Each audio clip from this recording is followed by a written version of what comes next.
মাননীয় প্রধান উপদেষ্টার নির্দেশে ভূমিকম্প সৃষ্ট আকস্মিক দুর্যোগ মোকাবেলায় আফগান জনগণের জন্য বাংলাদেশ সরকারের পক্ষ থেকে জরুরি মানবিক সহায়তা প্রদানের উদ্যোগ গ্রহণ করা হয়েছে।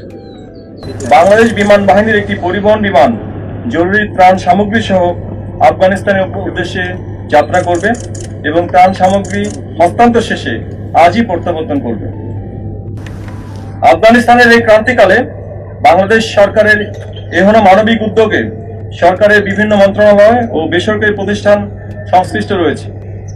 এই মহতী উদ্যোগের অংশীদার প্রধান উপদেষ্টার কার্যালয়, পররাষ্ট্র মন্ত্রণালয়, দুর্যোগ ব্যবস্থাপনা ও ত্রাণ মন্ত্রণালয়, স্বাস্থ্য ও পরিবার কল্যাণ মন্ত্রণালয়, বিজেএমইএ ও প্রাণ আরএফএল গ্রুপ এর প্রতি সশস্ত্র বাহিনী বিভাগ আন্তরিক কৃতজ্ঞতা প্রকাশ করছে।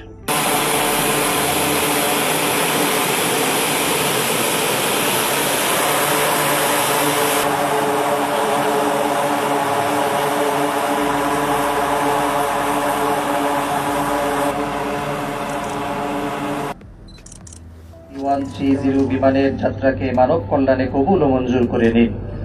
বাংলাদেশকে সকল প্রকার প্রাকৃতিক দুর্যোগ, বালা মুসিবত থেকে হেফাজত